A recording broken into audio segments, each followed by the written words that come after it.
Celtics fans, happy Friday. You're watching Celtics Today. I am Will Scott. Plenty of rumors to discuss on today's show. It has been an eventful week on the rumors front when you're talking about the C's, and it's going to be an eventful offseason, so you want to stay in the loop. Be sure to subscribe to the channel for more free Boston Celtics coverage. We are going to be live a lot this offseason. You don't want to miss out. Be sure to subscribe to the channel today by hitting the subscribe button below if you want to stay in the know with all things Boston Celtics. We're talking about Payton Pritchard today. It appears that he wants out of Boston.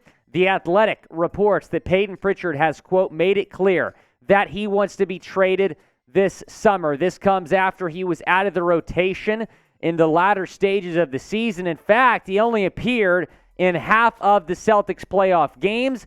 He just has 1 year left on his rookie contract. So if you're the Celtics, it might make some sense to move him now. They were shopping him at the trade deadline. In fact, Prichard admitted to the media after the deadline that he was disappointed that he did not get dealt. He had a minimal role this year on the Celtics, and when you look at the year-by-year numbers, the minutes per game, the games played, points per game, they were all down this year. 49 games played, 13.4 minutes per game, 5.6 points per game. He had a promising rookie season 2 years ago. 66 games, 19.2 minutes per game, was in the rotation, 7.7 points per game. Had a role last year for under Ime Udoka. 71 games played, 14.1 minutes per game, 6.2 points per game. Also, something to consider with Pritch, 3 different coaches in his first 3 years in the NBA. Brad Stevens, Ime Udoka, Joe Mazzulla. That's not easy for a young guy trying to develop as well. Do you want to trade Payton Pritchard? Type T if you want to trade the former first-round pick out of Oregon, or type K for keep down in the comment section. It's the pinned comment. So reply to it when you get a second. Brad Stevens was asked yesterday at his press conference about Payton Pritchard. I really feel for a guy like him because there are guys that work at it, and then there are guys that obsess with it, and he's obsessed with it. You know, that's kind of his personality. He works at it. He's a really good player, and I've told him many times this year, everyone knows you're a really good player, not only in this building but around the league, but we don't know how that's all going to shake itself out moving forward. When I hear that, when I hear the latest report about Payton Pritchard, I believe it's a 100% chance. There's a 100% chance that he is going to get moved. I really don't have any question about that. He was out of the rotation. I don't know if it makes a whole lot of sense to keep him going into the last year of his rookie contract, and he has made it clear that he wants out, and he made it clear during the trade deadline as well that he did not want to be in Boston. Now, there's some value to keeping him if you move one of your current guards that are in front of him, either Derek White, Malcolm Brogdon, or Marcus Smart, then he can get back in the rotation. And I did say that I would be a little bit surprised if both Smart and Brogdon were both on the team next year. They might look to shake things up at the point guard position. So there is some value to keeping Pritch if you are planning on moving one of the guards that are ahead of him on that depth chart. If he does get moved, let's look at some trade destinations. The Utah Jazz are a team to watch here. Danny Ainge has praised Prichard multiple times, even after leaving the Celtics organization. He did draft Prichard. He's very high on him, and it might make some sense for Danny Ainge to go get his guy. The Houston Rockets, because of the Ime Udoka connection, the Rockets might look to add some guard depth this year.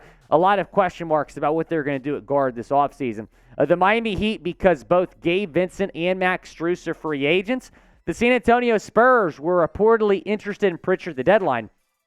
In fact, the Celtics offered a deal to the Spurs for Jakob Poeltl that included Payton Pritchard. That trade was declined. Poeltl eventually goes to Toronto, and then the Detroit Pistons were another team that were reportedly interested in Payton Pritchard at the trade deadline. Where is Prichard going to play next season? Let me know down in the comments section. I can just about promise you that it is not going to be Boston. We wish him the best. I hope that he finds a good spot for him, a good landing spot where he can play and play a lot. But I'm afraid that is not going to be in Boston next year. We'll get into some more Celtics rumors around the corner, but first, just another reminder to subscribe to the channel. If you love the C's, you have come to the right place. We're hoping to have live shows every week during the off season, at least throughout free agency. You got the draft coming up in a few weeks, so a lot to talk about here on the channel. You want to stay in the know, so be sure to subscribe to the channel. We're almost at 18,000 subscribers. Help us get there by the end of the weekend. Mentioned that Brad Stevens press conference. He also confirmed yesterday that Joe Mazzulla will return as head coach. Here is what he said when asked if Joe is the right man for the job. Yeah, I think he is. I thought he did a really good job with this group. Everyone's going to overreact to the best players and coaches after every game. That's always the way it is. We know that's going in. We know that going in. So we have to be able to judge things on the whole. He's a terrific leader. He'll only get better at anything that he can learn from this year because he's constantly trying to learn, and he's accountable. Those leadership qualities are hard to find, says Brad Stevens on Joe Mazzulla. I might be in the minority here, but I think this is the right call to keep Joe Mazzulla as the head coach. Give him a full offseason with this crew to see what he can do. Keep in mind, 2 days before training camp is when he got promoted to interim head coach. He wasn't prepared for that. He didn't see that coming. He had to adjust pretty quickly to going from being number 3 on the bench to being the head coach. So I give Joe Mazzulla a lot of credit for what he did this year, not to mention the guy won 5 straight elimination games. And you're going to fire him for being 1 game away from the NBA Finals? Now, don't get me wrong. This guy was far from perfect, and Brad Stevens even admitted that to the press yesterday, that Joe Mazzulla is going to learn from some of the mistakes he's made, saying that all coaches have to do that to get better. But Joe Mazzulla, I think, has a lot of potential when you're talking about being a good head coach in this league. The Celtics had one of the best offenses in the league this past season, and again, he was just 1 game away from the NBA Finals. So I'm all for giving Joe Mazzulla another year to see what he can do. Are you happy that Joe Mazzulla is back? Type yes or no down in the comments section. Let me know, are you happy with Joe Mazzulla being back as head coach next year?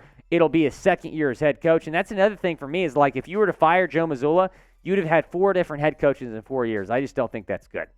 Brad Stevens also said that he wants Jaylen Brown to remain a Boston Celtic. He couldn't go too much into the extension talks with Jaylen Brown, couldn't address that much, but Brown is eligible for a 5-year, $295 million extension ahead of the last year of his contract. Now, I know that's a lot of money. I know when you break down the numbers, it's a lot.